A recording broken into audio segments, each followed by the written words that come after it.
Rais wa South Africa Cyril Ramaphosa aliendelea kuwaomba viongozi lakini pia na wadau wa siasa kuendeleza amani ndani ya nchi ya Tanzania katika swala ambalo pengine liliweza kuzuka katika nchi tofauti ni baada ya kuonekana Chama cha Demokrasia na Maendeleo kimeendelea kuposti na kimeendelea kuchochea kuonekana kwamba labda Tanzania haina amani na ina mvurugano katika swala zima la uchaguzi. Kwa hiyo ni lazima tu taarifa zitaendelea kusambaa kutokana pia na sosi ya vyombo vya habari baada ya kile kitendo cha baadhi ya wanachama ndani ya Chama cha Demokrasia na Maendeleo kuona kabisa kwamba ni wakati wa kuweza kufanya maandamano na kuweka kampeni yao ya no reform no election kuendelea katika nchi ya Tanzania. Ila ni swala ambalo limeendelea kuongozwa na hata baadhi ya viongozi kutoka nchi tofauti kuwaomba kabisa kwamba ni wakati wa kuhakikisha na kulinda sana amani. Yani unaambiwa kosa vyote, kosa uchumi, lakini hakikisha nchi yako inaendelea kuwa na amani.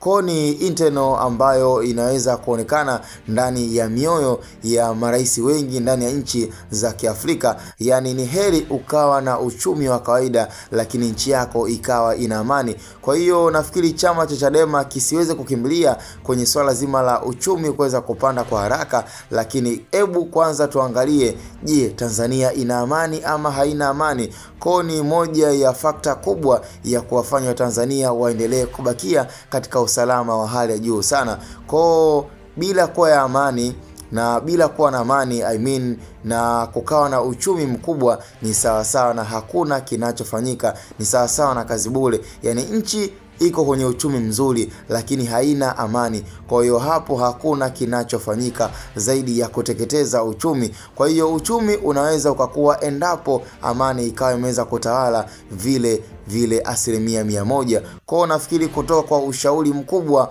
na ambaye amekuwa na wakati mzuri wa kuweza kushirikiana na Dr. Samia Suluhu Hassan pamoja pia na viongozi waandamizi ambao amekuwa akirol nao, ikiwemo pia mwenyekiti Freeman Aikael Mbowe, Tundu Antipas Mogo Ellis pamoja pia na Dr. Samia Suluhu Hassan, alizidi kuwaomba viongozi waweze kuelewa nini umuhimu na nini maana ya amani katika taifa. Kwa hiyo ni swala ambalo pia nafikiri ninakubaliana nalo kutoka kwenye nukuu ya Rais Cyril Ramaphosa ambaye amekuwa akiendelea kushauri na amekuwa katika wakati bora kushirikiana na nchi ya Tanzania kuhakikisha kwamba pia na Tanzania inakuwa na amani miaka yote, kama vile ambavyo tunaona South Africa kwa sasa iko kwenye muhimili mzuri na muhimili bora kutoka kwa rais huyu Cyril Ramaphosa. Kwa ni swala ambalo lina make sense ukilifikiria kwa mbali kwamba amani inapoendelea kutawala ndani ya nchi Tanzania, manake hapo hata kama ni swala la uchumi hapo linakuja baadaye, lakini amani na bila sehemu kubwa ya hicho hakuna